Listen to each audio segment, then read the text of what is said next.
فرماتے وہاں سے میں بچ کے آیا تو عزیز مصر کے گھر رہنے لگا. زلیخا فریفتہ ہو گئی, گناہ کی دعوت دینے لگی. تو حضرت یوسف نے کہا قال معاذ اللہ, میں اللہ کی پناہ چاہتا ہوں. سارے دروازے بند کر کے جب وہ پیچھے بھاگی, اصل حسین وہی شخص ہوتا ہے جو اپنے باطن کے حسن کو بچا لیا کرتا ہے. جو سوداگری کرنے لگے وہ تھوڑا حسین ہوتا ہے. حضرت یوسف علیہ السلام جب بھاگے تو اس نے پیچھے سے پکڑ کے کرتا کھینچا, کرتا پھٹ گیا. ابھی آپ دروازے تک پہنچے تھے, عزیز مصر خود آ گیا.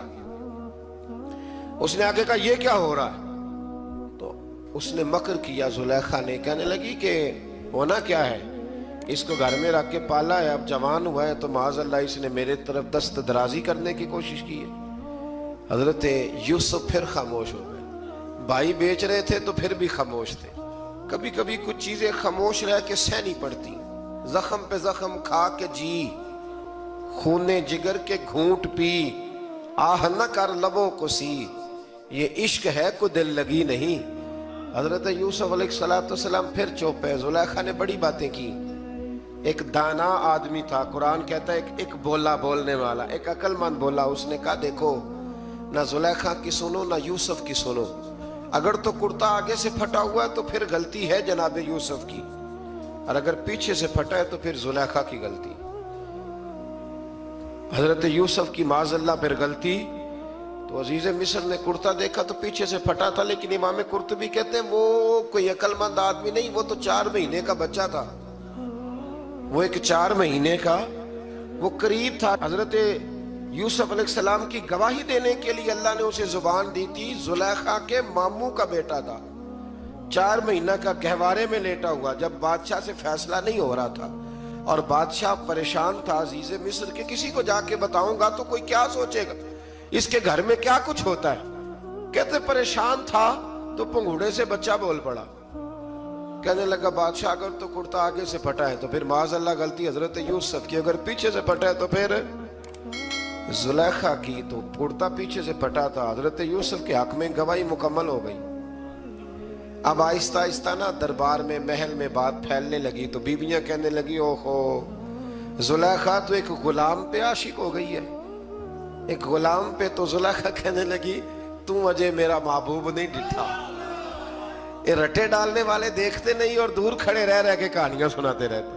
اس نے کہا تو نے ابھی دیکھا نہیں نا, تو نے ابھی, تجھے کیا پتا ہو کہ ماجرا کیا ہے. تو کہنے لگی نہیں تو غلام پہ. اس نے کہا چلو تجربہ کراتی ہوں.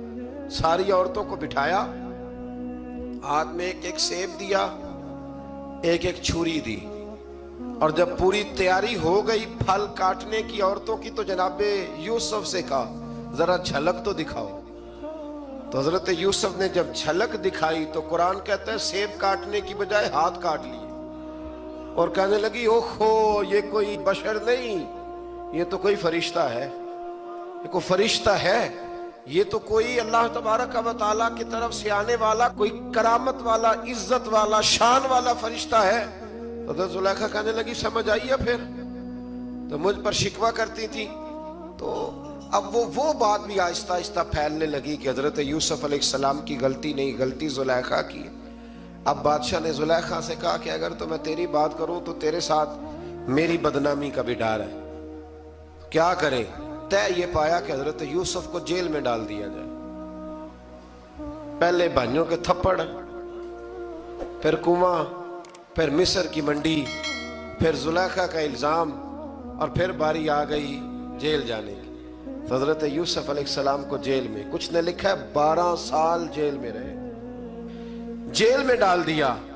حضرت یوسف علیہ السلام جیل میں کیا کرتے؟ واعظ فرماتے, تبلیغ فرماتے, لوگوں کو اللہ کی توحید کی دعوت دیتے. وہاں جیل میں نا ایک شخص نے خواب دیکھا. اس نے دیکھا کہ میرے سر پہ نا پرندے کھا رہے. تو حضرت یوسف کہنے لگے اس کی تعبیر یہ ہے کہ تجھے قتل کیا جائے گا, اور تیری لاش کچھ دیر پڑی رہے گی تو پرندے تیرے سر پہ آ کے بیٹھیں گے, یہ تعبیر ہے. ایسا ہی ہوا, واقعی وہ شخص قتل ہو گیا. ایک شخص نے دیکھا کہ وہ شراب کشید کر رہا ہے. اس نے بھی تعبیر پوچھی تو آپ نے فرمایا تو اپنے بادشاہ کو پلائے گا. محسوس ہوتا ہے کہ اتنی دیر تک شراب ناجائز